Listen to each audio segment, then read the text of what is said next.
Hello guys, this is Vani from moon divine tarot. Friends, అందరు ఎలా ఉన్నారు? నేను బాగున్నాను. I'm strong, I'm happy, I'm healthy. Thank you universe. Gratitude gratitude gratitude. Guys, మన ఛానల్ని కొత్తగా సబ్స్క్రైబ్ చేసుకున్న ప్రతి ఒక్కరికి welcome welcome welcome. Already subscribe చేసుకున్న ప్రతి ఒక్కరికి పేరు పేరున thank you thank you thank you so much. Gratitude.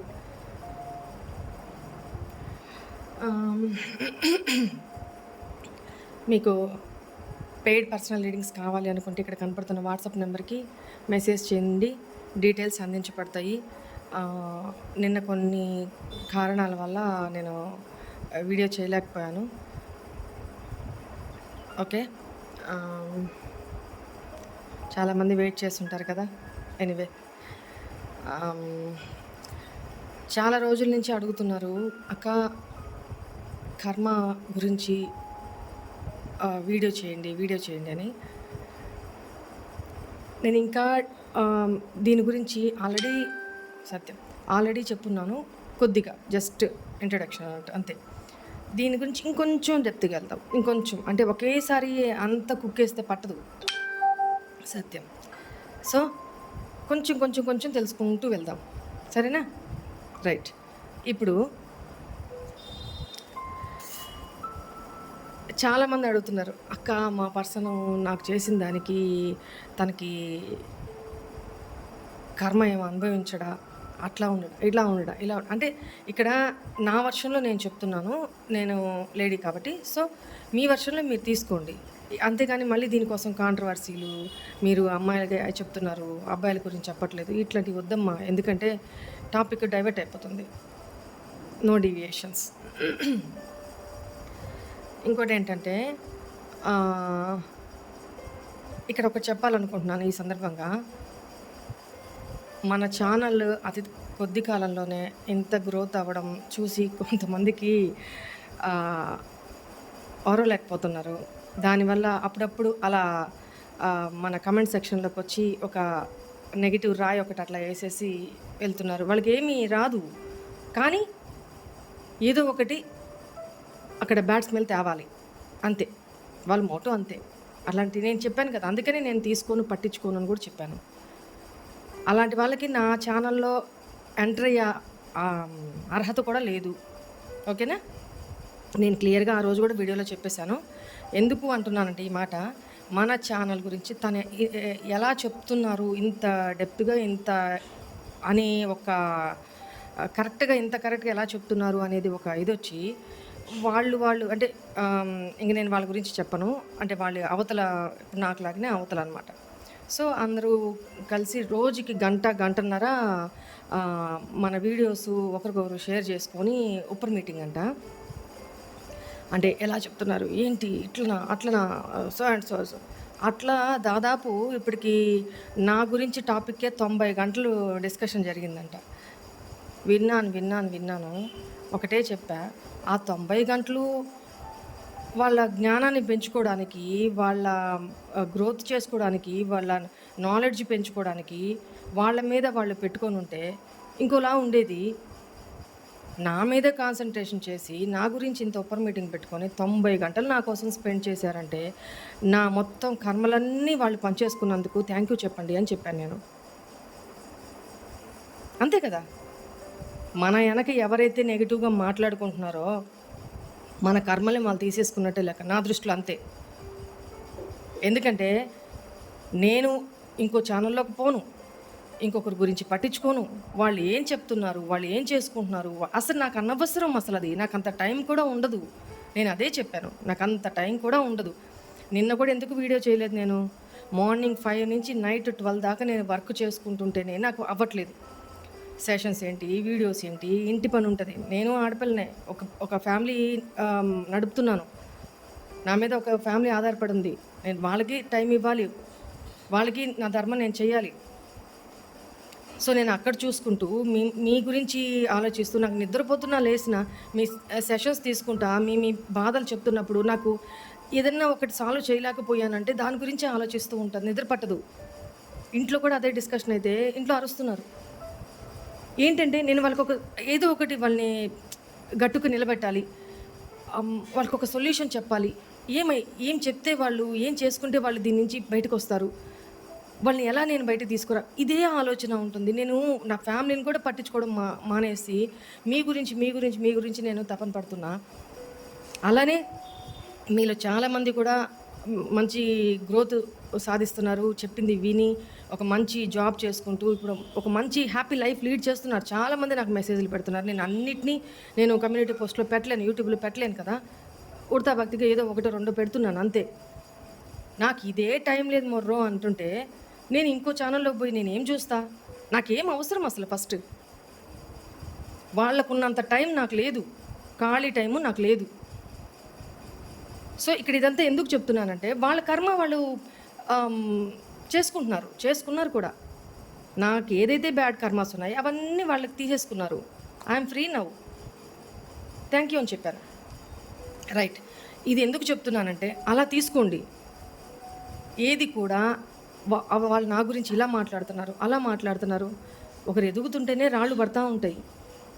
మంచి పండు కాయలున్నాయి, దోర కాయలున్నాయి, ఒక చెట్టు నిండా కాయలున్నాయి. ఏమవుతుంది?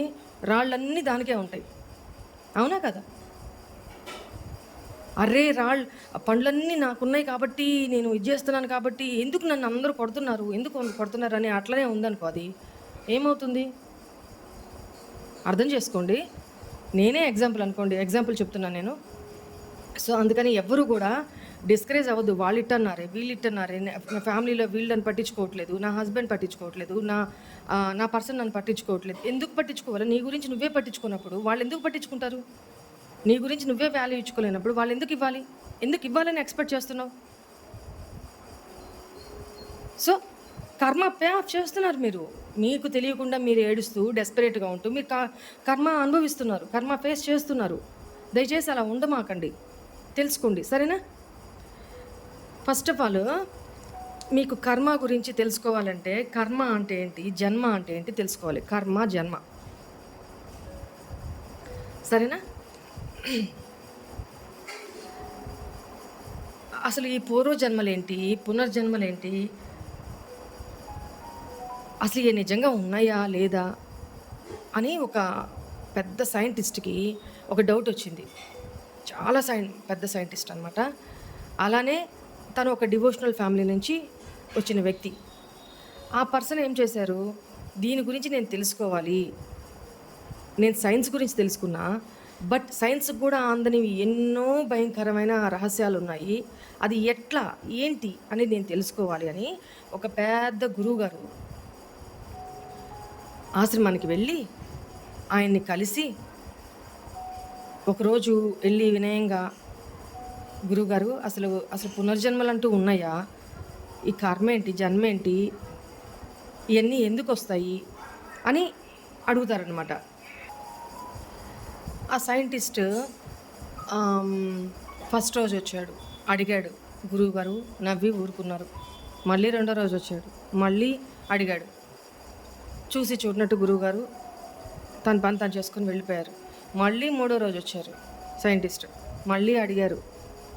ఇతని డెడికేషన్ చూసి ఇతను నిజంగానే తెలుసుకోవడానికి వచ్చాడు అని గురువుగారు గ్రహించి, అంటే సైంటిస్ట్ కదా, ఇట్లాంటి నమ్మరు కదా, సో నన్ను టెస్ట్ చేయడానికి వస్తున్నారు అన్నట్టు అనుకున్నారు ఫస్ట్. తర్వాత తన డెడికేషన్ చూసి ఓకే ఇతను జెన్యున్గానే అడుగుతున్నాడు అని గ్రహించి, అప్పుడు గురూజీ ఏం చెప్పారు, స్వామీజీ, బాబు ఒక పని చేసి పెడతావా, నాకు టైం ఉండట్లేదు నీకు చెప్పడానికి, నాకు ఒక పని చేసి పెట్టావంటే ఆ టైం నాకు మిగులుతుంది, ఆ టైం నీకు తీసుకుంటాను, నేను నీకు చెప్తాను అని చెప్తాడు.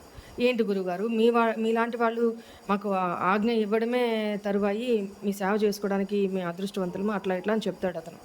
సరే నువ్వు ఒక పని చెయ్యి, ఈ చుట్టుపక్కల ఊళ్ళల్లో ఎవరన్నా పిల్లలు, చిన్న పిల్లలు, అప్పుడే పుట్టిన పిల్లలు ఎవరైనా పుట్టుంటే ఎవరెవరు ఎక్కడెక్కడ పుట్టారు, ఎలా పుట్టారు, ఎలాంటి కండిషన్లో పుట్టారు, ఎలాంటి టైమ్స్లో పుట్టారు, వాళ్ళ ఆరోగ్య పరిస్థితులు ఎలా ఉన్నాయి, అన్నీ A to Z అనాలిసిస్ చేసుకొని నాకు లిస్ట్ తయారు చేసి నీకు 2 రోజులు టైం ఇస్తానా, ఈ 2 రోజుల్లో ఎంతమంది వీలైతే అంతమంది గురించి ఎంతమంది పుట్టుంటే వాళ్ళందరి గురించి ఇన్ఫర్మేషన్ గ్యాదర్ చేసుకొని తీసుకొని రా అని చెప్తాడు. ఓ అదెంత పని గురుగారు, నేను చేస్తాను, చెప్తాను అని చెప్పి 2 రోజులు ఇంకా అదే పని మీద డే అండ్ నైట్ అదే పని మీద తిరిగి తిరిగి తిరిగి ఇన్ఫర్మేషన్ అంతా గ్యాదర్ చేసుకొని వస్తాడు. అప్పుడు స్వామీజీ ఏం చేస్తాడు, నాయనా తెలుసుకొని వచ్చావా? తెలుసుకొని వచ్చాను. ఇదిగో 980 మంది పుట్టారు స్వామి. ఈ 900 వాళ్ళు ఎలా ఉన్నారు, ఎవరెవరి ఇళ్లలో పుట్టున్నారు? ఇదిగో ఇంతమంది ధనవంతుల ఇళ్లలో పుట్టారు స్వామి, ఇంతమంది పేదవాళ్ళ ఇళ్లలో పుట్టారు, ఇంతమంది మధ్యతరగతి ఇళ్లలో పుట్టారు, ఇంతమంది చాలా బలిష్టంగా చాలా అందంగా పుట్టారు, కొంతమంది చాలా బలిష్టంగా పుట్టారు, కొంతమంది పర్వాలేదు అన్నట్టుగా ఉన్నారు చామంచాయిగా, కొంతమంది మూతి వంకర చేతులు లేకుండా ఇట్లా పుట్టారు, కొంతమంది 6-7 ఏళ్లతో పుట్టారు, కొంతమంది ఏంటంటే 2 చేతులకి 2 కాళ్ళకి 6-6 ఏళ్ళు ఉన్నాయి చాలా కొద్ది మందికి, కొంతమందికి ఏంటంటే అసలు చేయలేదు, కాలు ఉన్నా సగం వరకే ఉంది, అలా పుట్టున్నారు. సో కొంతమంది మురికివాడల్లో పుట్టున్నారు, అంటే ఇళ్లలోనే పుట్టేశారు, కొంతమంది చక్కగా పెద్ద పెద్ద హాస్పిటల్స్లో పుట్టారు, లగ్జరీస్ హాస్పిటల్స్లో పుట్టారు. ఇట్లా లిస్ట్ మొత్తం చెప్పుకుంటూ వచ్చాడనమాట. అప్పుడు స్వామీజీ అన్నారు, ఇప్పుడు నువ్వు అడిగావు కదా, ఆలోచించు, నువ్వు చదివిన సైన్స్ ప్రకారం కొంతమంది ఇలా పుట్టారు, కొంతమంది అలా పుట్టారు, కొంతమంది ఇంకోలా పుట్టారు, కొంతమంది ఉన్నోళ్ళు ఇళ్లలో పుట్టారు, కొంతమంది లేని వాళ్ళ దగ్గర పుట్టారు. ఎందుకు ఇలాగా? బిడ్డలు పుడితే అందరికీ సేమ్ పుట్టాలి కదా, ఎందుకు ఇలా పుట్టారు చెప్పు, నీ సిద్ధాంతం ప్రకారం, ఏ సిద్ధాంతం ప్రకారం ఇలాగా అని చెప్పి గురువుగారు అడిగారనమాట. అప్పుడు ఈ సైంటిస్ట్ ఏం చెప్పాడంటే, అవును గురువుగారు, వాళ్ళు పోయిన జన్మలో ఏమేమి చేసుకున్నారో దాన్ని బట్టి వాళ్ళు ఈ జన్మ తీసుకున్నారు, అట్లా పుట్టారు, ఏం కర్మ చేసుకున్నారో పాపం అని మాట వరుసకి వచ్చేసింది అనమాట. అది ఆటోమేటిక్గా అంటారు కదా, పాపం ఏ జన్మలో ఏం కర్మ చేసుకున్నాడు, కాళ్ళు లేకుండా పుట్టాడు, ఇట్లా అంటారు కదా, అలా అన్ఎక్స్పెక్టెడ్గా తన మాటకి అనేసాడు. ఎందుకంటే ఒక ట్రెడిషనల్ డివోషనల్ ఫ్యామిలీ నుంచి వచ్చిన వ్యక్తి, సాధారణ ఫ్యామిలీ నుంచి వచ్చిన వ్యక్తి సైంటిస్ట్. సో అదే మాట తిరిగా అనేస్తాడనమాట. అనేసినప్పుడు అప్పుడు అదేనయ్యా పునర్జన్మ, పూర్వజన్మ, పునర్జన్మ అంటే అని చెప్పి స్వామీజీ చెప్తాడనమాట. సరే, అప్పుడు చాలామందికి కొన్ని క్వశ్చన్స్ వస్తుంటాయి. ఏంటి, ఏమండి మేము ఇన్ని గుళ్ళకి వెళ్తున్నాం, మా కష్టాలు ఎందుకు తీరట్లేదు అని కొంతమంది అడుగుతుంటే, కొంతమంది అయ్యో అసలు అతను చూడు ఎంత దుర్భరమైన స్థితిలో ఉన్నాడో, దేవుడు అసలు కళ్ళు లేవు, దేవుడికి జాలి లేదు, దేవుడు చూస్తూ కూడా పాపం అంత దారుణమైన స్థితిలో ఉంటే దేవుడు ఎందుకు కరుణించట్లేదా వాళ్ళని అని అక్కడ దేవుడిని తిడతాం. మేము ఇట్లా గుళ్ళకి వెళ్తున్నాము, మాకు ఏమీ ఇది జరగట్లేదని అక్కడ దేవుడిని తిడతారు. ఇంకొక సినారియోలో అక్కడ దేవుడిని తిడతాడు. ఇంత దేవుడికి అసలు మనసే లేదు, ఇంత కఠినంగా నన్ను ఎందుకు ఇంత హింసిస్తున్నాడు అని అక్కడ దేవుడిని తిడతాం. అంటే ఆయన తిరిగి మాట్లాడలేడు కదా, మాట్లాడట్లేదు కదా అని చెప్పి నెపమంతా ఆయన మీద వేస్తే నువ్వేం చేసుకుని వచ్చావు ఫస్ట్ అది ఆలోచించారు ఎప్పుడన్నా? ఇప్పుడు కొన్ని దేశాల్లో ఎగ్జాంపుల్ చెప్తాను, కొన్ని దేశాల్లో టెర్రరిస్టులు ఉన్నారండి. వాళ్ళు ఏం చేస్తారున్నారు, మీరు ఈ మధ్య పేపర్లో చదివారో లేదో, ఒక పెద్ద బోన్ పెట్టి ఆ బోన్లో మనుషుల్ని ఉంచేసి తాళం వేసేసి ఆ బోన్ని పెద్ద సముద్రంలో అట్లా ముంచేసి కొంత టైం అయిన తర్వాత అందరూ ఊపిరి ఆడక దాంట్లో చనిపోయారు అన్న తర్వాత ఆ బోన్ని బయటకు తీస్తారనమాట. అంత క్రూరత్వం. కొంతమంది ఏంటంటే దాన్ని ఏమంటారు,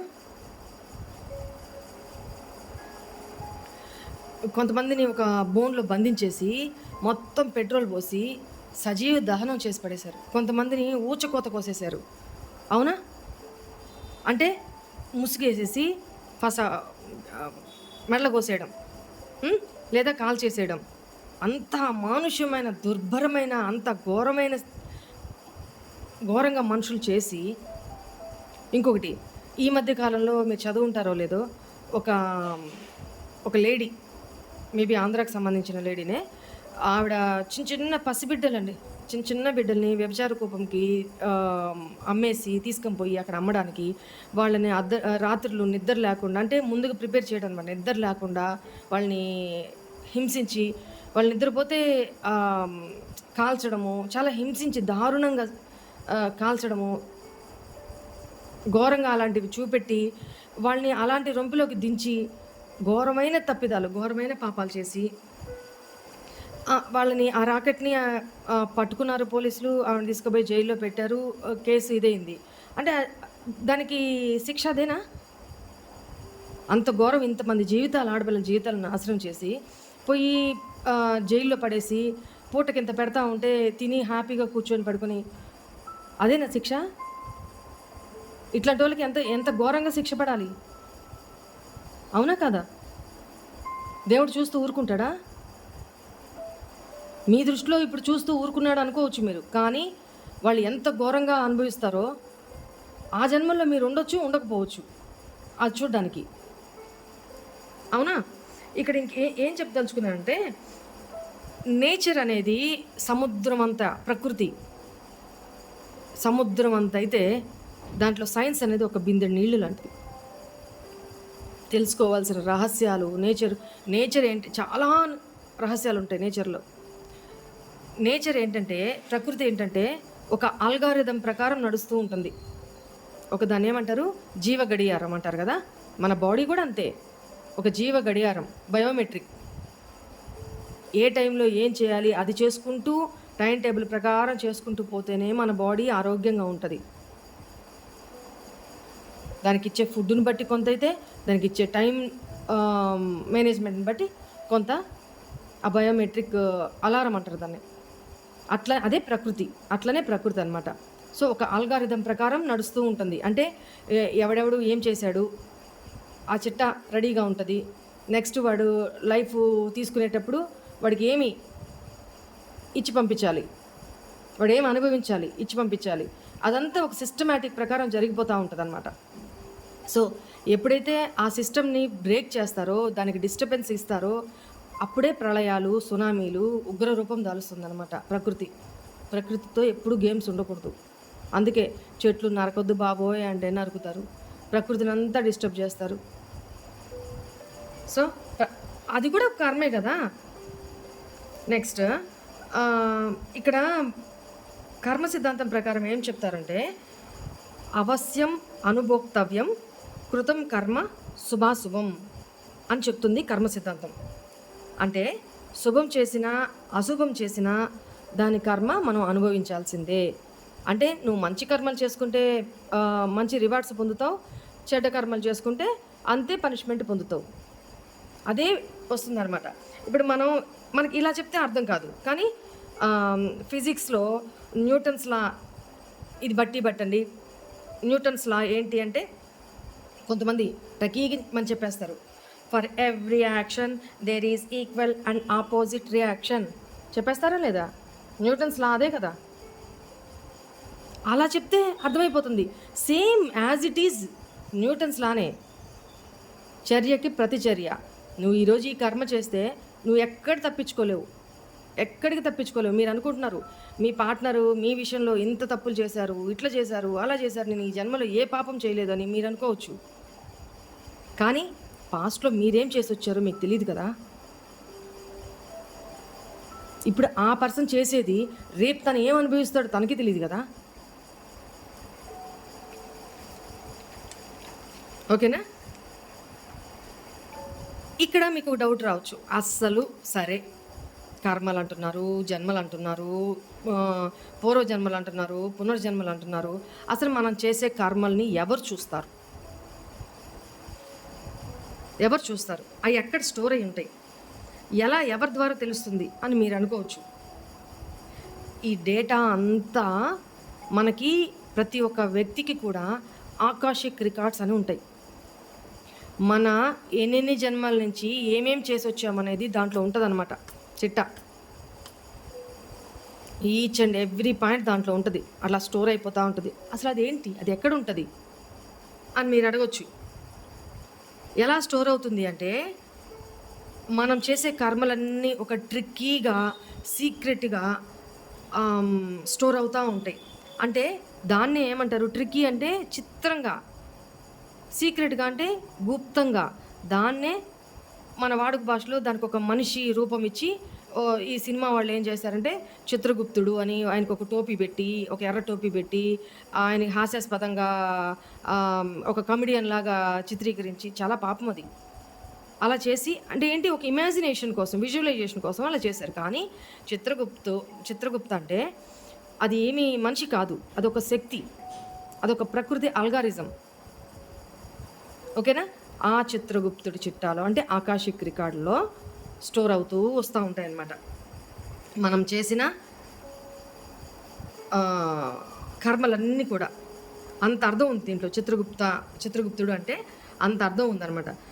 ఆ చిట్టాని యూజ్ చేసుకొని మన నేచర్ ఏం చేస్తుంది, మనం ఎక్కడ పుట్టాలి, ఎలా పుట్టాలి, ఏమేమి అనుభవించాలి అన్నీ డిసైడ్ చేస్తుంది. ఓకేనా? ఎలా చూస్తుంది ఆ శక్తిని అంటే, దీనికి ఒక ఎగ్జాంపుల్ చెప్తా. ఒక పెద్ద ఆశ్రమం ఉందండి. ఆ ఆశ్రమంలో ఒక స్వామీజీ తన శిష్యుడు దాదాపు ఒక 40 సంవత్సరాల నుంచి అందులోనే ఉంటూ డైలీ ఆ గురువు గారు, ఆ స్వామీజీ శిష్యుడితో పాటు బయటకు వెళ్తూ ప్రవచనాలు చెప్తూ గుళ్ళకి వెళ్తూ తన కార్యక్రమాలు తను డైలీ చేసుకుంటూ ఆశ్రమం నుంచి బయటికి రావడము వెళ్ళడము, బయటికి రావడం వెళ్ళడం ఇట్లా చేస్తూ ఉంటాడు కదా. ఆశ్రమం బయట ఒక వ్యక్తి, ఒక ఒక అతను కాళ్ళు తొడల వరకు కట్ చేయబడి, ఒక చెయ్యి పూర్తిగా లేకుండా, ఇంకొక చెయ్యి హాఫ్ మాత్రమే ఉండి, ఒక కన్ను లేకుండా, మాట వచ్చి రాని మాటలతోటి, అంటే మాట సరిగా లేక చాలా దుర్భరమైన చీము నెత్తురు కారుకుంటూ చాలా బీభత్సమైన దుస్థితిలో ఉంటే, ఎవరో ఒక పెద్ద మనిషి అతను ఆ స్థితిలో చూడలేక ఒక 4 చక్రాల బల్ల లాంటిది ఉంటుంది కదా, ఇట్లా ఆ బల్లది ఒకటి అతనికి డొనేట్ చేసి, దీని మీద నువ్వు అంటే అది ఎక్కడికైనా వెళ్ళాలి, ఏమైనా తెచ్చుకోవాలన్నా, ఎవరైనా అడుక్కోవాలన్నా అతని పరిస్థితి ఏంటి, రోడ్డు మీద దేక్కుంటూ ఆ ఒక్క చేత్తోనే దేక్కుంటూ వెళ్తుంటే ఆ రోడ్డు అంతా గీక్కొని ఆ సగం చెయ్యి కూడా రక్తం ఓడుస్తూ చాలా భయంకరమైన స్థితిలో ఉండగా అతను చూడలేక ఒక పెద్ద మనిషి అతనికి ఒక బల్ల లాంటిది చేయించి 4 చక్రాలు పెట్టి, ఆ ఒక్క చేత్తో అయినా తను లాక్కుంటూ దాని మీద కూర్చొని ఆ ఒక్క చేత్తో అయినా ఇట్లా అనుకుంటూ అడుక్కుంటూ అట్లా కాలం గడుపుతూ ఉండేవాడు అనమాట. అప్పుడు ఈ స్వామీజీ వస్తూ పోతూ ఉన్నారు కదా ఆశ్రమంలోకి, బయటికి లోపలికి అట్లాగా తన పని చూసుకోవడానికి. ఆ వచ్చే ప్రతిసారి కూడా ఆ వ్యక్తి గుడి బయట ఉన్న ఆ బిచ్చగాడనే అంటాను, అంటే మీకు గుర్తుండదు అందుకే. ఆ వ్యక్తి దుర్భరమైన స్థితిలో ఉన్న బిచ్చగాడు నన్ను కాపాడు స్వామి అని వచ్చి రాకుండా తన మాట ఆర్తితో అడుగుతూ ఉంటాడు, ఇట్లా అడుక్కుంటూ ఉంటాడు. తను తట్టుకోలేక, ఆ బాధను తట్టుకోలేక, ఈగలు దోమలు ముసురుతూ ఉంటే ఆ బాధను తట్టుకోలేక ఆయన కనిపిస్తే చాలు, నన్ను కాపాడు స్వామి అని అడుగుతూ ఉంటాడు. చాలా దీనంగా అడుగుతుంటాడు. అప్పుడు ఈ గురువుగారు అలా చూసి ఒక చిరునవ్వు నవ్వి లోపలికి వెళ్ళిపోతూ ఉంటాడు. ఇదే రొటీన్గా జరుగుతూ ఉంటుంది. ఈ పక్కనున్న శిష్యుడికి కోపం వస్తుంది అనమాట, చాలా కోపం వస్తుంది.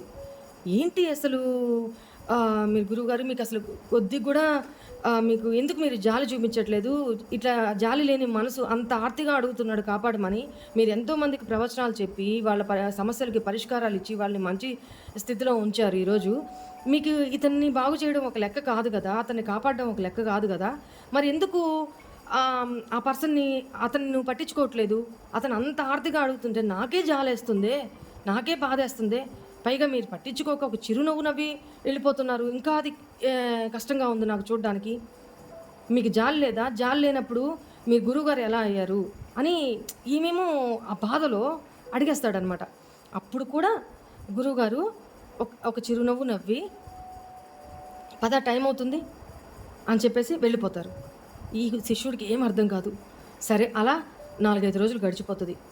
ఒకరోజు ఈ గురువుగారు ఏం చెప్తారు, పడుకొనుంటారు. మంచం మీద పడుకొనుంటారు. ఈ శిష్యుడు కింద పడుకొని ఆహ్, తన పనేదో చేసుకుంటూ ఇసురుతూ ఉంటాడనమాట. అప్పుడు గురువుగారు ఒక పేపర్ ఏదో చదువుతూ, న్యూస్ పేపరు, అయ్యయ్యయ్యో! అని పెద్దగా అరుస్తాడనమాట. వెంటనే ఈ భక్తుడేం చేస్తాడు గాబరాగా, అయ్యో! ఏమైంది గురువుగారు? ఎందుకట్లా అరిచారు? ఏమైంది? ఏమైంది? అంటే, అహా! అదేం లేదు. అదే పలానా రాష్ట్రంలో, పలానా ఊర్లో, పలానా ఏరియాలో అంట ఒక ఘోరం జరిగింది. ఎంత ఘోరం జరిగిందో చూడు. ఒక ఆవిడ ఒక అతన్ని పెళ్లి చేసుకొని, వివాహం చేసుకొని, అతను చాలా మంచిగా చూసుకుంటున్నాడు. చాలా ఆహ్, మంచిగా ఉన్నారు వాళ్ళు. అతను క్యాంపుల నిమిత్తం ఉద్యోగ నిమిత్తం క్యాంపులకెళ్తూ ఉండేవాడంట. ఇట్లా ఆ టైంలో ఈవిడ వేరే అతనితోటి ఆహ్, వేరే సంబంధం పెట్టుకొని చాలా భర్త క్యాంప్‌కని వెళ్ళిపోగానే ఈ పర్సను ఇలా చేస్తుందంట. ఆల్ ఆఫ్ సడెన్ ఇట్లా చాలా రోజుల నుంచి జరుగుతుంది. ఆల్ ఆఫ్ సడెన్ ఒకరోజు అనుకోకుండా భర్త అనుకోకుండా వెనక్కొచ్చి చూసాడంట. చూసి ఆయన తట్టుకోలేక ఆహ్, పెద్ద పెద్దగా అరిచేస్తూ గుండె పగిలిపోయి అరిచేస్తూ వచ్చిన మగమనిషి మీద, అంటే ఈమె కోసం వచ్చిన ఆ మగమనిషి ఒక లారీ డ్రైవరు. ఆ లారీ డ్రైవరు అతని మీద ఈమె భర్త కొట్టడానికి వెళ్ళి, వాళ్ళిద్దరి మధ్య మాట కొట్లాట్లు ఇట్లా జరుగుతుండేటప్పుడు ఈమేం చేసిందంట, వెనక నుంచి ఏదో తీసుకొని భర్త తల మీద గట్టిగా కొట్టిందంట.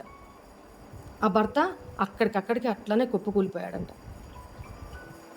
సో, ఆ భర్తని ఇక్కడ ఇంక చనిపోయాడనుకోని, ఈ బాడీ ఇక్కడ ఉంచకూడదు. మనం ముందు ఈ బాడీని తీసుకెళ్ళి అడవిలో పడేయాలి అని చెప్పేసని ఆ ప్రియుడితో చెప్పి, అప్పటికప్పటికే ఆ ప్రియుడు లారీ ఉంటే లారీలో ఈ భర్త బాడీని యేసుకొని దట్టమైన కారు అడవికి లారీని తీసుకొని పోయారంట. తీసుకొని పోయి దించుదామని చూసేటప్పటికి అక్కడ ఒక విషయం తెలిసింది. ఏంటి, భర్త చనిపోలేదు, బతికే ఉన్నాడు, ఇంకా ఊపిరుంది, బతికే ఉన్నాడు అని. అప్పుడు ఏం చేసింది, ఆ భర్తని చేతులు పట్టుకొని లారీలో నుంచి కిందకి పడేసి ఈడ్చేసి ఆ చేతులు పట్టుకొని రోడ్డు మీదకి ఈడ్చుకొని పోయిందన్నమాట. పక్కనే ఉన్న రోడ్డు మీదకి ఈడ్చుకొని పోయి అతను ఊపిరైతే ఉంది, కానీ లేచి పరిగెట్టలేని పరిస్థితి. అసలు ఇంక లేదు, ఓపిక లేదు, కొన ఊపిరైతే ఉంది తనలో. అయితే నువ్వు ముందు లారీ దిగమాకు, నువ్వు ముందు లారీ ఎక్కి నేను పట్టుకుంటాను, నువ్వు లారీ ఎక్కిచ్చేసేయి అని చెప్పి ఆ ప్రియుడికి చెప్తే, ఆమె రోడ్డు మీద భర్త 2 చేతులు ఇలా వెనక్కి లాగి పట్టుకుంటే అతను ఆ లారీని భర్త మీద నుంచి ఎక్కిచ్చేస్తాడు అనమాట. ముక్కలైపోతాడు. అప్పుడు ఆ బాడీలోని ముక్కల్ని అడవిలో ఇంకో దగ్గర ఒక్కొక్క ముక్కను ఒక్కొక్క దగ్గర పడేసి, సాక్ష్యాలు ఏమీ దొరకకుండా వీళ్ళిద్దరూ ఆ ఊరు వదిలిపెట్టి వెళ్ళిపోతారు. ఆ తర్వాత పోలీసులకి తెలిసి వాళ్ళు ఎంక్వైరీ చేసినా ఆ లారీ మాత్రం దొరుకుతుంది, కానీ వీళ్ళు ఎప్పటికీ దొరకరనమాట. ఇది ఇక్కడ జరిగింది. ఎంత బాధాకరమైన పరిస్థితి కదా. అంటే అవునా, అట్లా జరిగింది, అసలు ఎంత కోపం వస్తుందో నాకు, మనిషేనా అది ఇదంటే, పోనీ నువ్వైతే ఏం చేస్తావు, నువ్వైతే ఆమెను ఏం చేస్తావు, అట్లాంటి ఆడదాన్ని ఏం చేస్తావు నువ్వు అని ఆ గురువుగారు అడిగితే, ఖండాలుగా చీల్చి కాళ్ళు చేతులు ఇరిచేసి అసలు దేనికి పనికి రాకుండా రోడ్డు మీద ఇసిరి కొడతా అని కోపంగా శిష్యుడు అనేటప్పటికీ, మరి భగవంతుడు చేసింది అదే కదా, నువ్వు మొన్నటిదాకా అడుగుతున్నావు కదా, కాపాడు అంటే ఎందుకు కాపాడట్లేదని ఆ గుడి బయట మన ఆశ్రమం బయట ఉన్న ఆ వ్యక్తి పూర్వజన్మలో ఆ లేడీనే, ఆ స్త్రీనే అని చెప్తాడు. ఆ భర్తను చంపేసిన ఆ స్త్రీనే ఇప్పుడు ఆశ్రమం ముందు కూర్చొని ఆ దయనీయ స్థితిలో ఉంది, మగ వ్యక్తిగా జన్మ తీసుకొని అని గురువుగారు చెప్తారు. ఈ శిష్యుడు షాక్ అనమాట. గూస్ బంప్స్ వచ్చేస్తాయి, షాక్. అప్పుడు కింద కూర్చున్న శిష్యుడు గబక్కన లేచి ఆ పేపర్ తీసుకొని, న్యూస్ పేపర్ తీసుకొని చూస్తే అందులో ఏముండదు. అదంతా ఇప్పుడు గురువుగారు చెప్పింది ఏది ఉండదు.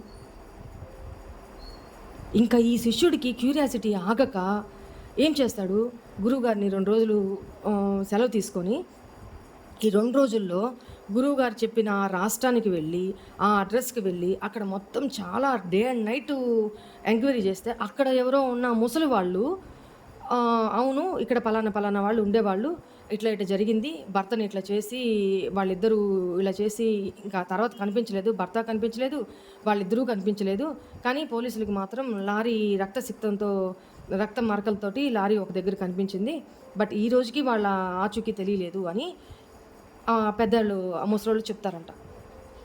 షాక్ అయిపోతాడు శిష్యుడు.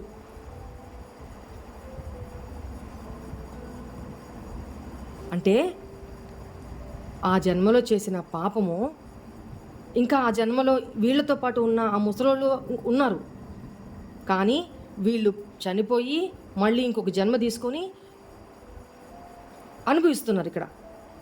ఈమె ఎస్పెషల్లీ ఈమె ఇక్కడ మీరు అనుకోవచ్చు, నేను ఉదాహరణకి ఒక ఆడ మనిషినే చెప్పాను, జంటని చెప్పలేదంటే ఇది జంటుకు కూడా వర్తిస్తుంది. ఇది మేల్ ఆర్ ఫిమేల్ వాళ్ళకు కూడా వర్తిస్తుంది. సో కర్మ ఎవరిని వదలదు, ఓకేనా? మరి ఇంత కర్మలు చేశారు కదా, అసలు ఈ కర్మల్ని ఎవరు చూస్తుంటారు? ఆమె చేసింది, అతను ఆ లారీ డ్రైవర్ చేసింది, ఆమె చేసింది, ఆ భర్తకి వాళ్ళిద్దరికీ కదా తెలుసుంటుంది, ఇంకెవరు చూస్తుంటారు?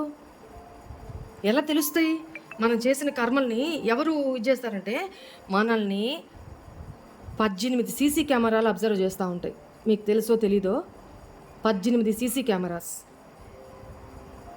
నేను ఇదే యూజ్ చేస్తాను. ఆ సీసీ కెమెరాస్ కలెక్ట్ చేసిన డేటానే చిత్రగుప్తుడి దగ్గర ఉంటుందన్నమాట, ఆకాశిక్ రికార్డ్స్ రూపంలో. ఓకే, మీరు అడగొచ్చు, 18 సీసీ కెమెరాలా? ఒక్క కెమెరాలో దాక్కోవడమే కష్టం అంటే 18 సీసీ కెమెరాలు మనం అబ్జర్వ్ చేస్తూ ఉంటాయా? ఏంటి ఆ 18 సీసీ క్యామ్స్ అంటే? మీకు లిస్ట్ ఇస్తాను, నేను ఇస్తాను మీకు ఇంకా క్లియర్గా అర్థం కావడానికి. ఈ 18 సీసీ క్యామ్స్ నేను రాస్తా చూడండి. 18 సీసీ క్యామ్స్ ఉంటాయి, మన కర్మల్ని చూస్తూ ఉంటాయి అన్నమాట. మనం ఏమేమి చేస్తున్నాము, నువ్వు ఎక్కడికైనా దాక్కోపో, ఈ అబ్జర్వ్ చేస్తూనే ఉంటాయి, ఈ చూస్తూనే ఉంటాయి. వీటి దృష్టి మీ మీద ఉంటూనే ఉంటుంది, మన మీద, మీ మీద కాదు, మన మీద, ఎవరైనా ఒకటే.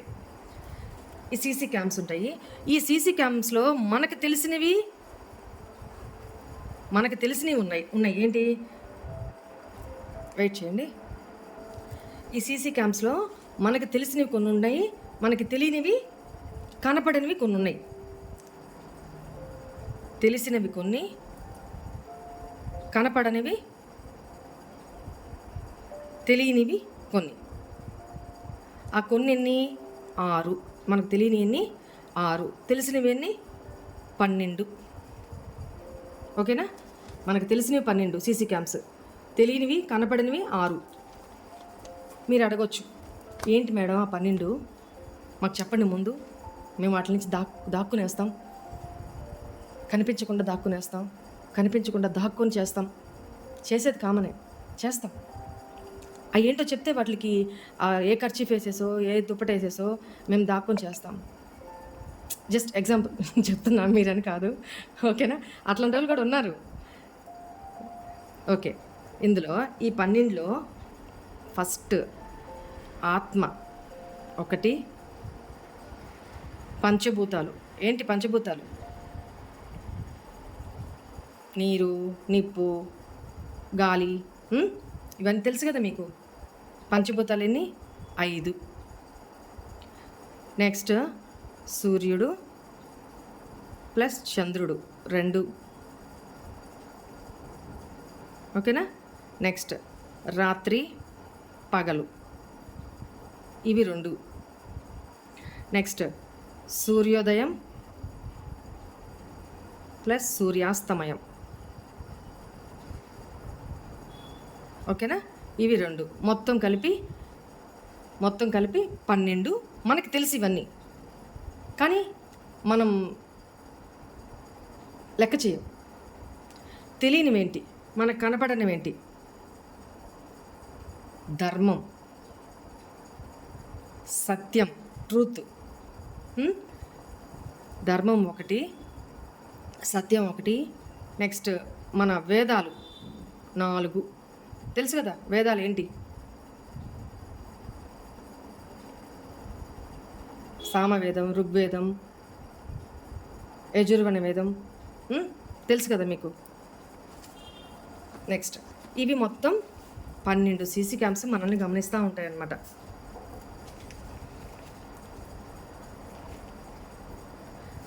అయితే ఇప్పుడు మీరు ఇక్కడ ఒక మాట అడగొచ్చు, కొంచెం అతి తెలివి వాళ్ళు ఉంటారనమాట.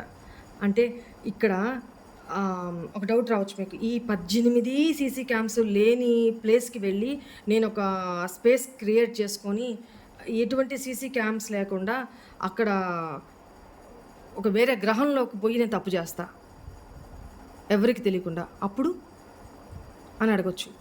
అప్పుడు కూడా ఒక సీసీ క్యామ్ పెట్టాడు, మనతోనే పెట్టాడు భగవంతుడు. ఏంటది సీసీ క్యామ్ తెలుసా? మన ఆత్మ, మన అంతరాత్మ, మన అంతరాత్మ. రే నువ్వు చేసే తప్పురా ఎదవా, నువ్వు చేసే తప్పు. 100 దొంగతనాలు చేసేవాడైనా 101సారి వాడికి అనిపిస్తుంది. వాడు మనసు, రే నువ్వు చేసిందే గుడిసెట్టు పని, నువ్వు చేస్తుందే తప్పు అని చెప్తా. వాడు ఏమంటాడు? దాన్ని నోరు నొక్కేసి, నాకేమన్నా పెద్ద కొత్త, 1 చేసినా అదే, 100 చేసినా అదే, ఏం కాదు, చేసి అని వాడు బుద్ధి చెప్తా ఉంటుంది. సో ఇంకో సీసీ క్యామ్ ఏంటంటే, ఎవ్వరూ లేరు అనుకొని వద్దు, మన అంతరాత్మే పెద్ద సీసీ క్యామ్. అది మనతోనే ఉంటుంది, మనం ఎక్కడికి పోయినా మనతోనే ఉంటుంది. ఇక్కడ మీకు కర్మల్లో భాగంగా ఇప్పుడు 18 సీసీ క్యామ్స్ ఉంటాయని చెప్పాను. అలానే కర్మలు కూడా 3 రకాలైన కర్మలు ఉంటాయి. 3 రకాలైన కర్మలు ఉంటాయి. మీకు ఇంకా డీటెయిల్గా చెప్తాను. ఇంట్రెస్ట్ ఉన్న వాళ్ళు మాత్రం వినండి. ఇంట్రెస్ట్ లేని వాళ్ళకి దానికి మనం ఏం చేయలేము. ఎందుకంటే ఇంకా బ్యాగేజ్ ఉంది అని అంటే ఇట్లాంటివి వినడానికి కూడా మనసు ఇష్టపడదు. మీకు అర్థం కావడానికి నీట్గా చెప్తున్నాను. మనకి 3 రకాలైన కర్మలు ఉంటాయి. కర్మలు 3 రకాలు. 1 సంచిత కర్మ, 2 ప్రారబ్ధ కర్మ, 3 ఆగామి కర్మ. ఓకేనా? ఏంటి ఈ సంచిత కర్మ ఏంటి, ప్రారబ్ధ కర్మ ఏంటి, ఆగామి కర్మ ఏంటి అంటే ఏంటి? మనము మన సోలు ఎన్ని వేల జన్మలదో, ఇప్పుడు మీరున్నారు, మీ లోపల ఉన్న ఆత్మ, దానికి మరణం లేదు. మన బాడీకే మరణం ఉంటుంది, ఆత్మకి మరణం లేదు. మీకు తెలుసు కదా, ఆత్మ నాశనం లేనిది. భగవద్గీత వింటూ ఉంటారు కదా, అది దాన్ని బట్టి కూడా తెలుసుకోండి. దానికి ఆత్మకి నాశనం లేదు, చావు లేదు. ఏంటంటే ఆ ఆత్మ ఎన్ని వేల జన్మల నుంచి వస్తూ ఉందో, మీ ఆత్మ ఎన్ని వేల జన్మల నుంచి వస్తుందో మీకు తెలియదు. ఎదుటి వాళ్ళ ఆత్మ ఎన్ని వేల జన్మల నుంచి, అంటే మీ పార్ట్నరే అనుకుందాం ఎగ్జాంపుల్, మీకు ఎవరో దాకెందుకు, మీ పార్ట్నర్ ఆత్మ ఎన్ని వేల జన్మలు తీసుకొని వచ్చిందో తెలియదు. అవునా? ఆ అన్ని వేల జన్మల్లోని పోగు చేసుకున్న కర్మనే సంచిత కర్మ. ఇది ఒక పెద్ద మూట అనుకుందాం. అన్ని వేల జన్మల నుంచి ఈ జన్మ దాకా తీసుకుంటే ఇన్ని వేల జన్మల్లో పోగేసుకున్న కర్మలన్నీ సంచితంలో ఉంటాయన్నమాట. దీన్ని పెద్ద మూట సంచితం, దీన్ని సంచిత కర్మ అంటారు. ఇక్కడి నుంచి ఇప్పుడు మీరు దీనికి అనుగుణంగా, అంటే మన ఆకాశిక్ రికార్డ్స్లో ఇదంతా స్టోర్ అయి ఉంటుంది కదా. ఈ స్టోర్ అయినప్పుడు ఇందులోంచి కొంత భాగం, అంటే మొత్తం ఒకేసారి తీర్చుకోవాలంటే జనం కూడా తీసుకోలేరు మీరు. అసలు భరించలేరు. ఇప్పుడు ఒక క్వింటా బియ్యం వండి మీ కడుపుకి పట్టించండి, పట్టిలేరు కదా. లేకపోతే ఇంత హోంవర్క్ ఇచ్చేసి ఒక రాత్రి లోపల చేసుకొచ్చేమని మీ పిల్లల టీచరు చెప్పారనుకోండి, వాడు చేయగలడా? అందుకని భగవంతుడు అక్కడ జాలి తలచి ఈ సంచిత కర్మల్లో కొద్ది భాగాన్నే చూడండి, కొద్ది భాగాన్నే తీసి, ఒరేయ్ నువ్వు ఈ జన్మకి ఇగో ఈ ఈ భాగం కర్మని అనుభవించిరాపో అని చెప్పి ఇక్కడ జన్మనిచ్చి, ఆ జన్మకి ఇంత కొంచెం భాగము ఈ సంచితంలో ఉన్న కర్మని, అంటే ఇదొక ఎగ్జాంపుల్ తర్వాత చెప్తాను, ఇందులో కొంచెం భాగాన్ని ప్రారబ్ధంగా మార్చి ఈ జన్మకి మోసుకొచ్చుంటారు. ఈ జన్మకి తీసుకొచ్చుకుంది అంటే సంచితంలో నుంచి ఈ జన్మకి మోసుకొచ్చుకున్న ఈ కొద్ది కర్మనే ప్రారబ్ధ కర్మ అంటారు. ఓకేనా? ఈ జన్మకి మోసుకొస్తావు, బాగానే ఉంది. ఈ జన్మలో ఆ కర్మను అనుభవిస్తూ ఉంటావు. ఎవరెవరికి నువ్వేమేం చేసి వచ్చావో అదంతా దాంట్లో కొద్ది భాగమే నీకు ఇచ్చి పంపించాడు భగవంతుడు. అది అనుభవిస్తూ ఉంటావు. ఈ అనుభవించేటప్పుడు అయినా నువ్వు తిన్నగా ఉంటావా? ఈ జన్మలో ఉంటావా? ఏ దిక్కుమాలిన పనులు చేయకుండా, ఎవరిని తిట్టకుండా, ఎవరిని దూషించకుండా, ఎవరికి కుళ్ళు మనస్తత్వంతో ఉండకుండా, లేకపోతే ఇంకోటి ఏమేమి కర్మకి కారణం అవుతాయో అవి చేయకుండా నువ్వు ఉండగలుగుతున్నావా? లేదు కదా. మళ్ళీ ఇక్కడ ఈ జన్మలో ఇది మోస్తూనే మళ్ళీ పోగేసుకుంటావు, మళ్ళీ కర్మని పోగేసుకుంటావు. ఈ కర్మనే ఏమంటారు? ఈ కర్మలో కొంత ఈ జన్మలోనే అనుభవించేస్తావు, కొంత ఈ జన్మలో అనుభవిస్తావు, ఇంకొంత మిగిలి ఉంటుంది కదా, అది ఆ భాగాన్ని ఏమంటారు? ఆగామి కర్మ అంటారు. ఈ జన్మలో ఎక్స్ట్రా చేసుకునే ఈ కర్మని ఆగామి కర్మ అంటారు. అర్థమైందా? సరే, ఈ దీంట్లో కూడా ఆగామి కర్మలో కూడా కొంత ఈ జన్మలోనే కొంచెం తీర్చుకుంటావు, కొంత మిగిలి ఉంటుంది కదా, ఇది పోయి మళ్ళీ సంచితంలో పడుతుంది, మళ్ళీ ఇక్కడ పోగవుతుంది.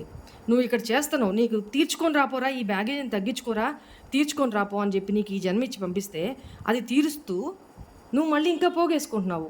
దాంట్లో కూడా ఆ జన్మలోనే కొంత అనుభవిస్తున్నావు, కొంత మళ్ళీ దీన్ని తీసుకొచ్చి స్టోర్ చేసుకుంటున్నావు, సంచితంలో పోగేసుకుంటున్నావు. ఎగ్జాంపుల్ చెప్తా. ఇది ఒక బ్యాంక్ అనుకుందాం, మీకు అర్థమయ్యేలాగా చెప్తా. ఇది ఒక బ్యాంక్ అనుకుందాం. సంచిత కర్మ అనేది ఒక బ్యాంక్. ఓకేనా? నువ్వు 70 లక్షలు అప్పు ఉన్నావు బ్యాంకుకి, ఎగ్జాంపుల్ చెప్తున్నా. 70 లక్షలు అప్పు ఉన్నావు, తీసుకొచ్చుకున్నావు, లోన్ పెట్టుకున్నావు, తీసుకొచ్చుకున్నావు. ఓకేనా? ఇది సంచిత కర్మ, నీకు మొత్తం ఉండే కర్మ ఇది సంచిత కర్మ.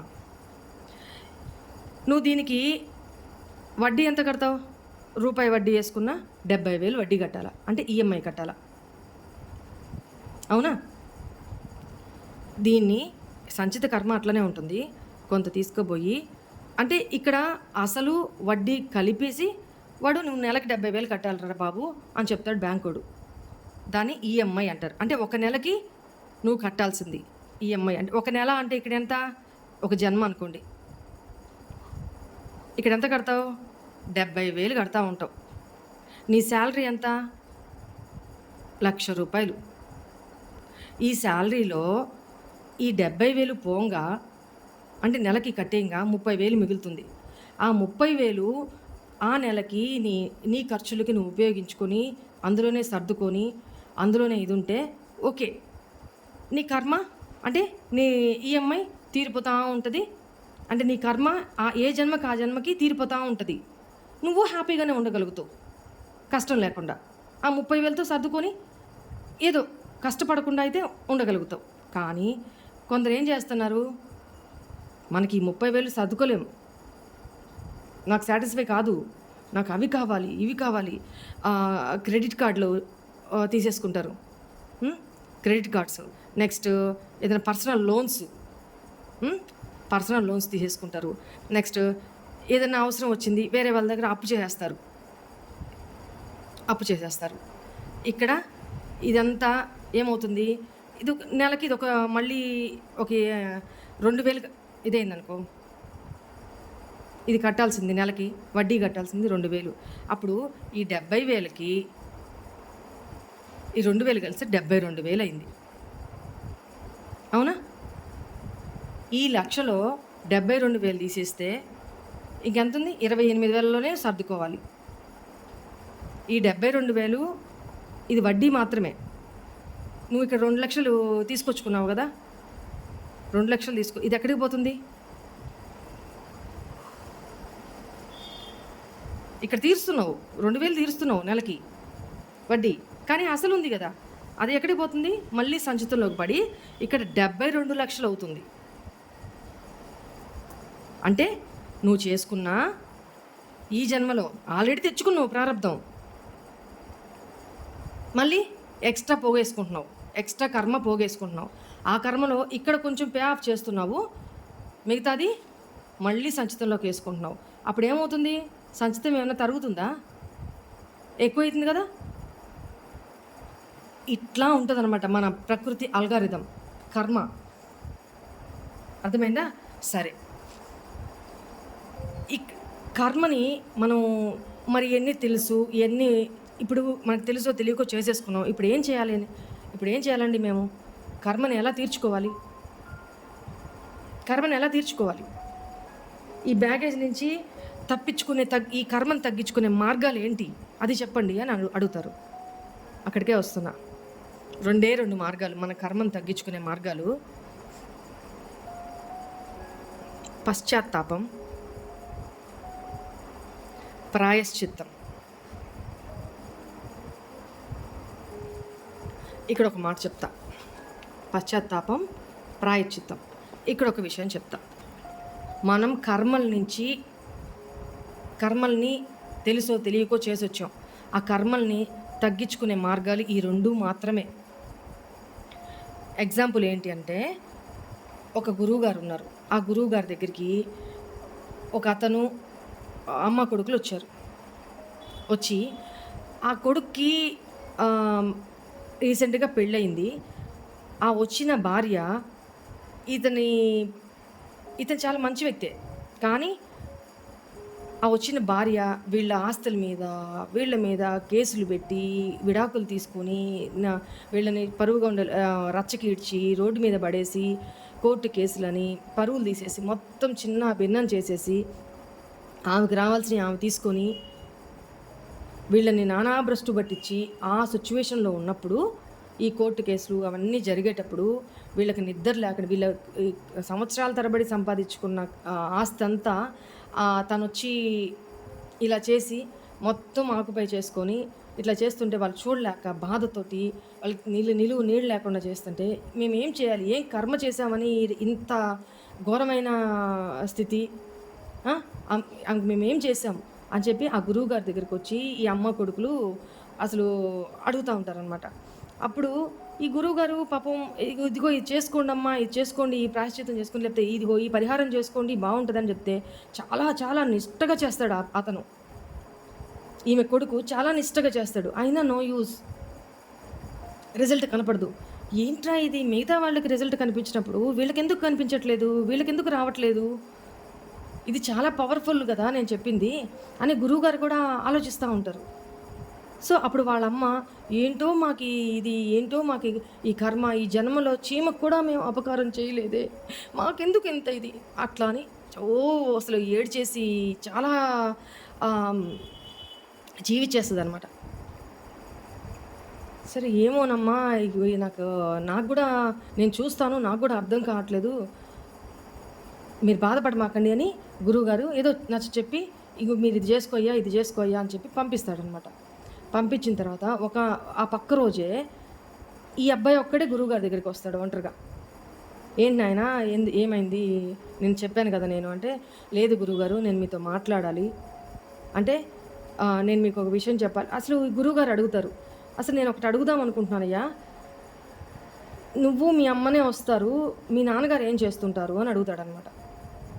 ఆయన ఏదైనా బిజినెస్ మ్యానా, ఎప్పుడు రాడు, ఆయన ఏం చేస్తుంటారు అని అడిగితే ఆయన లేరండి అని చెప్తారు. అయ్యయ్యో సారీ అమ్మ నాకు తెలియదు అంటే, అయ్యయ్యో లేరండి, అది లేరండి అంటే, అలా కాదు చంపలేదు, ఉన్నారు, కానీ, కానీ అని అంటుంటారు. ఏంటమ్మా చెప్పండి. అది మీకు చెప్పాలంటే బాగుండదు గురువుగారు. పర్లేదమ్మా చెప్పమ్మా. ఇలాంటివి దాచకూడదు చెప్పమ్మా అని గురువుగారంటే అప్పుడు చెప్పుకుంటూ వస్తారనమాట. మా అమ్మగారు మేము పుట్టంగానే మేము చిన్నప్పుడు చాలా చిన్న పిల్లలం తెలీదు మాకు. అప్పుడే వేరే వ్యక్తితోటి సంబంధం పెట్టుకొని మా సొంత నాన్నగారిని ఇంట్లో నుంచి తరిమేసింది.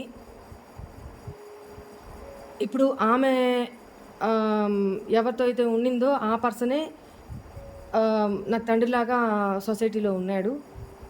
మొన్న ఈ మధ్యనే ఆయన కాలం చేశారు. కానీ ఆయన రక్తం పంచుకు పుట్టిన రక్త సంబంధమైన తండ్రి ఊరి చివర చాలా దుర్భరమైన స్థితిలో ఉన్నాడు. నేను మా చెల్లెలు అక్కడికి వెళ్తాము అన్నా కూడా మా అమ్మ ఒప్పుకోదు. అస్సలు ఇష్టం లేదు. చాలా తిడతారు, చాలా కోప్పడతారు. ఆవిడ తెలియకుండా చాలా వరకు నేను మా చెల్లెలు వెళ్ళి ఆయనకి ఎంతో కొంత ఇచ్చి ఆయన బాగోగులు చూసుకోవడానికి ఒక కేర్ టేకర్ని పెట్టి మేము వస్తూ ఉంటాము. అది మా అమ్మకి తెలీదు. మేము ఎప్పుడు వెళ్తామన్నా ఆవిడ చాలా రచ్చ చేస్తారు. ఆవిడకి ఇష్టం లేదు అని చెప్తే అప్పుడు గురువుగారికి మొత్తం అర్థమైపోతుంది. అప్పుడు వాళ్ళ అమ్మగారికి ఫోన్ చేసి, అమ్మ ఇంత పెద్ద ఘోరం చేసి నాకేం తెలీదు, నేను చీమకు కూడా అపకారం చేయలేదు అని ఆ రోజు అట్లా కన్నీళ్ళు గాడ్చావే, ఇంతకంటే ఏం ఘోరం కావాలమ్మా, ఏం ఘోరం చేయాలి? కట్టుకున్న భర్తని ఆ రకంగా హింసించి ఆ రకంగా వదిలేసి గాలికి వదిలేసి బాధ్యత ఉన్నోడో లేనోడో పక్కన పెట్టు, నీ కట్టుకున్న భర్త అతన్ని గాలికి వదిలేసి అతనంత దుర్భరమైన స్థితిలో ఉంటే మీరు సుఖ సంతోషాలతోటి అంత ఎట్లా సంతోషంగా ఉండాలనుకుంటున్నారు? ఆ గోష్ట కొట్టదా? ఇది లేదని చెప్పి అప్పుడు అరిస్తే, అసలు నా కొడుకు నానాలి, వీడెందుకు చెప్పాడు అది ఇది అని ఆమె కొడుకుని తిడుతూ ఉంటుంది అనమాట. అమ్మ దయచేసి తిట్టొద్దు, ఇంకా పాపం మూట కట్టుకోవద్దు, మీరు చేసిందే తప్పు. ఇప్పటికైనా నేను చెప్పింది విని మీకు అవకాశం ఉంది, మీరు చేసిన తప్పేంటో మీకు తెలిసింది కాబట్టి ఇప్పటికైనా పశ్చాత్తాపడి మీరు వెళ్ళి ఆయనకి సేవ చేసుకొని, బతుకున్నంత వరకైనా ఆయనకి సేవ చేసుకొని ప్రాయశ్చిత్తం చేసుకోండి మీ కర్మల్ని అని చెప్తాడనమాట. ఆవిడ కోపంగా ఇంకా ఫోన్ పెట్టేస్తుంది. ఆయన ఏం అనలేక ఫోన్ పెట్టేస్తుంది. అప్పుడు కొడుకుకి గురువుగారు చెప్పాల్సిందంతా చెప్పి పంపించిన తర్వాత మరి అమ్మ కొడుకు ఏం మాట్లాడుకుంటారో, ఎలా కన్విన్స్ చేసుకుంటారో చేసుకొని ఆ ఊరు చివర ఉన్న ఆ తండ్రి దగ్గరికి వెళ్ళి, ఈమె కూడా ఆ భర్త దగ్గరికి వెళ్ళి ఆయనకి చాకిరీ చేయడము, క్షమించమని అడగడము, మనస్ఫూర్తిగానే క్షమించమని అడిగి ఇంకా ఆ ఉన్న కొద్ది కాలం ఆయనకి ఈమె సేవ చేసుకుని కేర్ టేకర్ని తీసేసి ఈమె సేవ చేసి పశ్చాత్తాపంతో ప్రాయశ్చిత్తం చేసుకుంటుంది. కరెక్ట్గా ఈమె సేవ చేస్తున్న దీన్ని 4 నెలలకే ఆ మనిషి చనిపోతాడు అనమాట. ఆ మనిషి చనిపోతాడు. ఆ 4 నెలలు ఎంతో నిష్ఠతో జాగ్రత్తగా మంచిగా చేస్తుందన్నమాట ఆవిడ. కొడుకు కూడా అట్లనే చేస్తాడు. అంటే ఆయనకి సేవ అంటే అర్థం చేసుకోండి, కాళ్ళు తొడవడము, ఒళ్ళు తొడవడము, ఇంకా అన్నీ.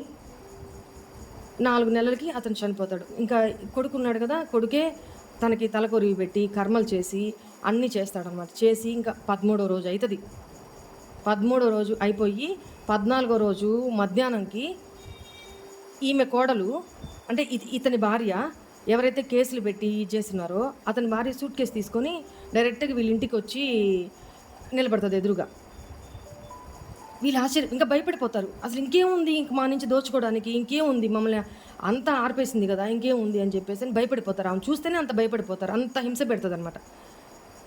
అప్పుడు ఆవిడ భర్త కాళ్ళ మీద పడిపోయి, నన్ను క్షమించండి, నేను చాలా తప్పు చేశాను, మిమ్మల్ని రోడ్డుకి ఈడ్చాను, చాలా ఒక భార్యగా ఒక ఇంటి కోడలుగా చేయకూడని పనులన్నీ చేశాను, దయచేసి నన్ను క్షమించండి, నాకు నా భర్త కావాలి, నేను మీతోనే ఉంటాను, ఇదిగో నీ కేసులన్నీ విత్డ్రా చేసుకుంటున్నాను, ఇదిగో నేను తీసుకుపోయిన ఆస్తి మన ఆస్తి, ఇది మనం అందరం హ్యాపీగా ఉందాము అని చెప్పి అసలు మిరాకిల్ అనమాట అది.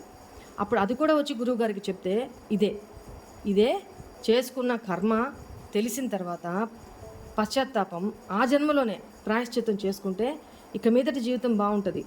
సరే, ఇక్కడ మీరు అడగొచ్చు, అరే! వాళ్ళ తప్పు వాళ్ళకి తెలిసింది కాబట్టి వాళ్ళు ఆ జన్మలో ప్రాయశ్చిత్తం చేసుకోగలిగారు. అసలు మేమేం చేసుకున్నాము? ఏ జన్మలో ఏం చేసామో మాకు తెలీదు గదా! మరి మేమేం చేయాలి? మాకెట్లా తెలుస్తుంది? అప్పుడేం చేయాలంట? ఇది అందరికీ వర్తిస్తుంది. అప్పుడేం చేయాలంట గురువుగారు చెప్తారు. ఏదైనా చారిటీస్ జరుగుతా ఉంటాయి. గుళ్ళల్లో ప్రవచనాలు జరుగుతా ఉంటాయి. లేతే ఆహ్, పెద్ద పెద్ద పుణ్యక్షేత్రాల్లో మన అనే ఆప్తులకి అంటే భక్తులకనుకోండి, తెలిసిన వాళ్ళకనుకోండి, గుళ్ళో వచ్చే భక్తులకనుకోండి సేవ చేయాలి. చూడండి, ఏదైనా గుళ్ళల్లో పెద్ద పెద్ద ఆఫీసర్లు కూడా అందరూ భోంచేసి ఎళ్ళిపోయిన తర్వాత ఆకులు మడిచి ఆకులు తీస్తా ఉంటారు. నేను లైవ్‌లో చూశాను. నేను కాశీలో 15 రోజులు ఉన్నాను కదా! కాశీలో మేము టెంపుల్‌కెళ్ళిన ప్రతిసారి ఒక చాలా పండు ముసలాయన. అతను ఇన్‌కమ్ టాక్స్ డిపార్ట్‌మెంట్‌కి సంబంధించిన అతననమాట. అంత పెద్ద హోదా. పండు ముసలాయన. అసలాయన్ని చూస్తేనే జాలనిపిస్తది. అంత ముసలాయన. అదే నడుము వంగిపోయి ఇటటటట వణుకుతూ ఆ స్థితిలో ఉన్న ముసలాయన. ఆయనేం చేస్తున్నాడో తెలుసా? ఎక్కడ? మన అన్నపూర్ణమ్మ టెంపుల్ ఉంటది గదా! అక్కడ. చెప్పులు చిల్లాపల్లాగా వచ్చినోళ్ళు వచ్చినట్టు చిల్లాపల్లాగా వర్షం పడుంది. జిబజిబలాడుతుంది. చెప్పులు వచ్చినోళ్ళు వచ్చినట్టు ఇడిచేసి వాళ్ళు లోపలికెళ్తున్నారు. ఇతనేం చేస్తున్నాడో తెలుసా? ఒక చెప్పిటు ఇట్లా ఉన్నోళ్ళని ఆ 2 చెప్పులు ఈయన చేత్తో చెప్పులు ఇట్లా తీసుకొని జతగా చేసి ఇట్లా ఒక్కొక్క దగ్గర పక్క పక్కన లైన్‌గా అమరుస్తూ ఉన్నాడు. ఇవన్నీ ఏరుతూ అమరుస్తున్నాడు. చూస్తే ఎవరన్నా ఆ సిట్యుయేషన్ చూస్తే ఎంత పేద అయినా అయ్యో పాపం అనిపిస్తది. కానీ అక్కడ పక్కన పోలీస్ వాళ్ళు చెప్పారు, ఆయన పేద ఆయన కాదమ్మా, ఇన్‌కమ్ టాక్స్ డిపార్ట్‌మెంట్‌కి సంబంధించిన అతను, మంచి హోదాలో ఉన్న వ్యక్తి. అంటే షాకు అని మేమందరం. ఏంటి అంటే ఆయన కర్మల్ని ఈ రూపంలో సేవ చేసి గుళ్ళో అసలు చెప్తుంటే నాకు గూస్ బంప్స్ వస్తున్నాయి. ఈ రూపంలో ఆయన కర్మను తీర్చుకుంటున్నాడు. ఏ జన్మలో చేసిన కర్మనో ఆయన అంత ఆస్తుండి, అంత హోదా ఉండి ఆయన జీవితం సరిలేదు. జీవితం అంతా అనుభవించాడు. లాస్ట్‌కి ఇంకా చనిపోతాను అనుకున్నప్పుడు ఎవరో చెప్పారంట, సో ఇలా చేసుకుంటే నీ కర్మలు చాలా వరకు తీరిపోతాయి. నీకు టైం ఉంది కదా! నువ్వు బతుకున్నంత వరకు ఈ సేవ చేసుకో అని చెప్పినప్పుడు ఆయన ఆ పని చేస్తూ ఉన్నాడంట. ఆ చెప్పుల్ని లైన్‌లో పెట్టడము. అంటే ఇంకొకరి చెప్పుల్ని మనం అందులో అంత మురికిలో ఉన్న చెప్పుల్ని మనం అసలు చేత్తో పట్టుకుంటామా? అసలు మన ఇంట్లో మనోళ్ళది చెప్పులు పట్టుకుంటామా మనం? మీరు చెప్పండి. మనల్ని ఒక మాట అంటేనే ఎంత అహంకారం వస్తది. ఎంత కోపం వస్తది. అలాంటిది అంత అధికారంలో ఉన్న ఆ వ్యక్తి ఒక జీవితం చూసొచ్చాడాయన పెద్దాయన.